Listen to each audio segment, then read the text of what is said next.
Hello! This video will explore Taylor et al.'s research on how tiny invertebrates, specifically jumping spiders, learn to prefer or avoid aposematic coloration when foraging.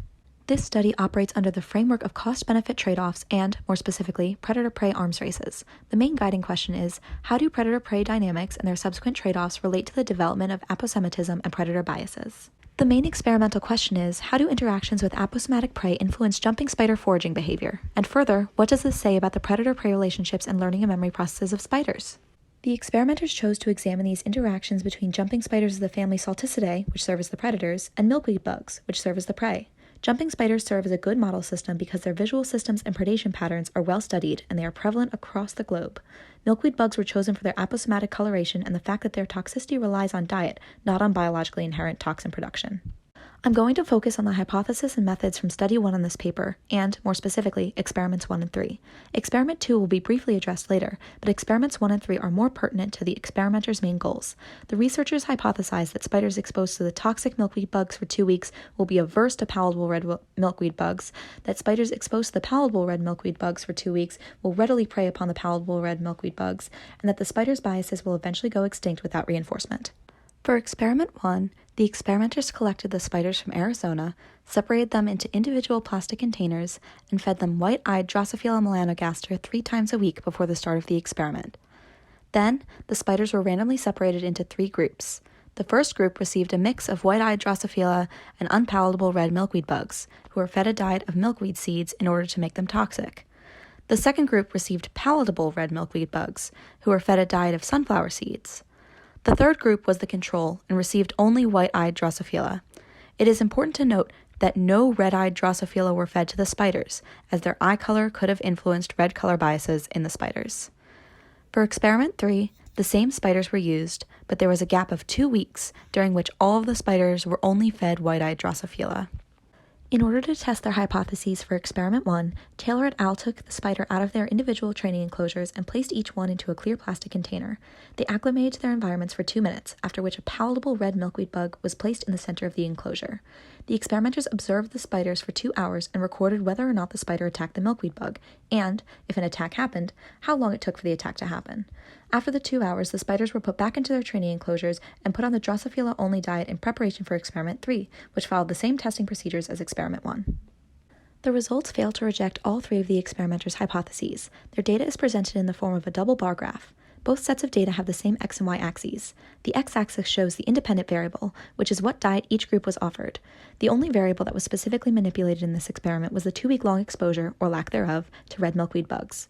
The y-axis shows the dependent variable, which is what proportion of each group attacked or did not attack the palatable red milkweed bug during the 2-hour time frame.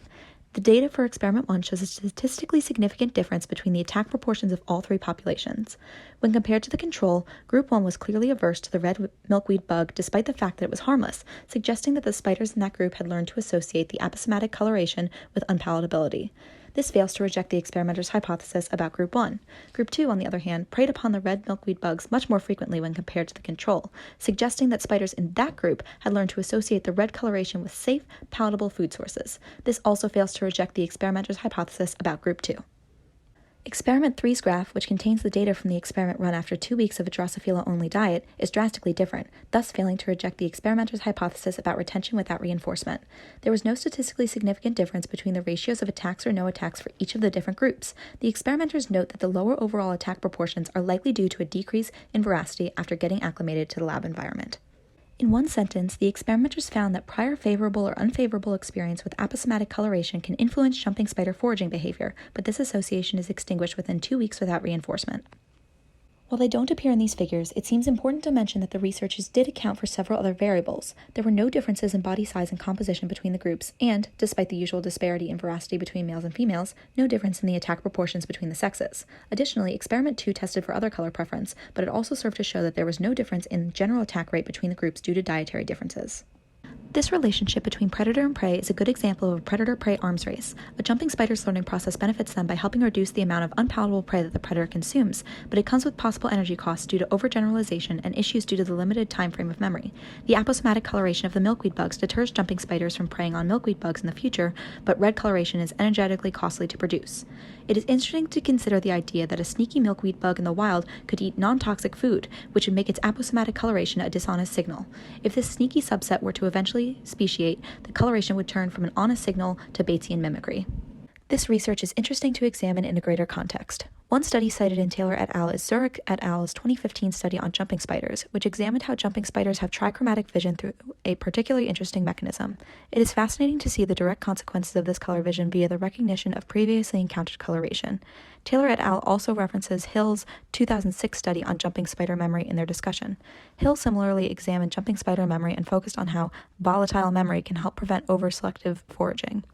Powell et al. Actually cited Taylor et al.'s study while examining how color biases in jumping spiders differ across geographic populations. This leads to some skepticism about whether or not jumping spiders serve as a good model species if their preferences may differ across geographical populations. Apart from this mild skepticism, I find this argument to be very credible. The experimenters did a good job dealing with all possible variables, and the experimental design in general seems to eliminate any possibility that differences between the groups could be attributed to anything but differences in exposure to red milkweed bugs. The experimenters also did a good job answering their experimental question by showing that jumping spiders who interact with unpalatable prey will avoid similarly colored but palatable prey in the future. Theoretically, it makes sense that jumping spiders would be evolutionarily able to associate coloration and toxicity, as this association would make the spiders less likely to die due to poisoning. Similarly, it makes theoretical sense that milkweed bugs would develop this telltale coloration that makes it easy for predators to make this association, as it reduces the number of milkweed bugs that are preyed upon.